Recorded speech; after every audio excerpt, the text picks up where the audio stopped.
안녕하세요. BTC의 미친 사나입니다. 오늘은 X에서 C코이너들 사이에서 뜨거웠던 주제인 비트코인의 보안 모델은 붕괴 중이다에 대해서 이야기해보도록 하겠습니다. 시작하기 전에 현재 mempool 한번 봅시다. 약 1년 전 반감기 때에는 블록당 수수료 총합이 0.8 비트코인에서 반감기가 일어난 블록에는 37 비트코인 정도였네요. 그리고 현재 2025년 6월 15일 기준 블록당 수수료 총합은 0.01 BTC에서 0.037 비트코인으로 1년 전에 비하면은 상당히 많이 줄어든 모습입니다. 즉, 비트코인의 블록 스페이스의 수요가 반감기 시점에 비교해서 많이 감소했습니다. 이런 상황이다 보니 알트코인을 열심히 모으고 있는 사람들은 비트코인의 보안 모델이 망가졌다고 주장하고 있습니다.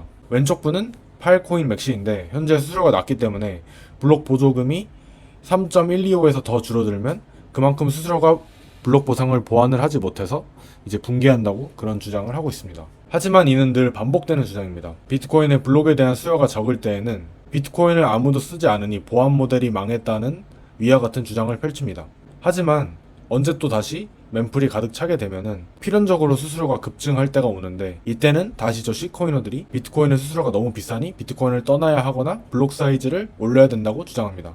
이런 C코이너들의 주장을 간략하게 요약하자면, 첫 번째, 블록 보조금이 줄어들고 있지만 수수료는 증가하고 있지 않기 때문에 비트코인은 붕괴 중이다. 두 번째, 따라서 우리는 블록 보조금을 늘려야 한다. 즉, 공급량을 2100만 개에서 더 늘리자는 주장이죠. 세 번째는, 공급량을 늘리지 않으면 수수료가 비싸지므로 사람들은 다른 코인으로 넘어갈 것이다 라는 말을 하고 있습니다. 그럼 첫 번째 주장부터 봅시다. 반감기로 인해 비트코인의 블록당 보조금이 감소하고 있어서 과연 비트코인의 보안 모델인 해시레이트가 그들이 말하는 붕괴 수준으로 감소하고 있을까요? 비트코인의 블록 보조금이 50BTC에서 3.125 BTC로 반감기를 현재 4번이나 거쳤지만 비트코인의 해시레이트는 2025년에 1제타 해시 퍼 세컨드로 2021년 1테라 해시 퍼 세컨드 대비 10억 배 증가했습니다. 이게 어딜 봐서 붕괴 중인 걸까요? 두 번째 주장은 다음과 같습니다. 현재 블록당 수수료가 뚜렷하게 오르지 않고 있으니 앞으로 채굴 보조금이 0BTC가 되어도 수수료가 자동으로 크게 오르지 않을 것이다. 이 논리를 이해하려면 비트코인의 블록 스페이스가 어떻게 개선되는지부터 알아야 합니다. 비트코인 한 블록의 최대 용량은 4 밀리언 웨이트 유닛입니다. 1 V바이트는 4 웨이트 유닛이므로 한 블록에는 최대 100만 버추얼 바이트까지 들어갈 수 있습니다.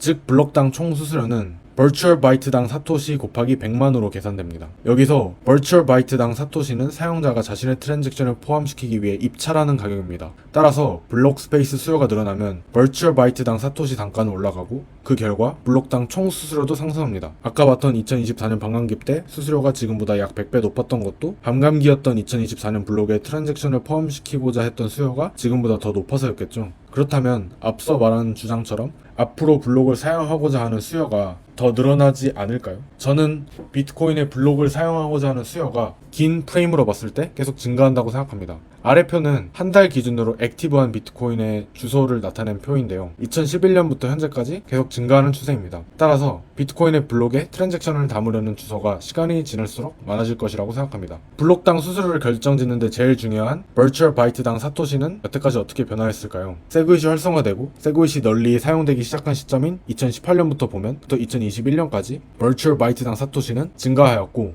그 이후 하락장을 겪으면서 다시 감소했습니다. 2022년부터 2024년까지 다시 증가했고 이후 현재까지 다시 하락하고 있습니다. 따라서 버추얼 바이트당 사토시가 감소하고 있다? 라는 주장은 저는 근거가 부족하다고 생각합니다. 왜냐면은 세그윗이 2017년 8월 9일에 활성화되었으므로 그때부터 지금까지 버추얼 바이트당 사토시의 추세를 파악하기에는 데이터가 너무 부족합니다. 하지만 분명한 것은 보안을 담당하는 해시레이트와 사용자의 간접 지표인 액티브 어드레스는 2011년부터 꾸준히 증가하는 추세입니다. 이제부터 저의 주장을 말씀드리겠습니다. 블록 보상은 블록의 보조금과 수수료를 결정되고 지금 당장 블록 보조금이 0이 되면 해시레이트가 폭락하고 보안에 큰 문제가 생기는 것은 당연히 맞다고 생각합니다. 근데 블록 보조금이 0이 되는 시점은 아직 엄청 멀었고 그 시점에는 수수료로 충분히 채굴자들이 블록 보상을 받을 것이라고 생각합니다. 또 양자 내성 업그레이드인 BIP360으로 인해 수수료가 폭증할 것으로 생각합니다. 한번 가정해볼까요? 블록 보조금이 0.05 BTC가 되는 시점은 반감기 10번을 거친 2048년입니다. 지금으로부터 23년 후입니다. 23년 후에 M2 통화량은 지금보다 훨씬 높을 것이고 각 국의 정부와 중앙은행은 더 미친 짓을 할 게 뻔하니 비트코인의 레이어 1 수요는 지금보다 훨씬 높을 것입니다. 이미 작년 반감기 때 블록당 수수료가 1BTC인 블록은 흔했고 앞서 말씀드린 것처럼 반감기 블록인 84만 번째 블록은 수수료만 37 비트코인입니다. 따라서 저는 오히려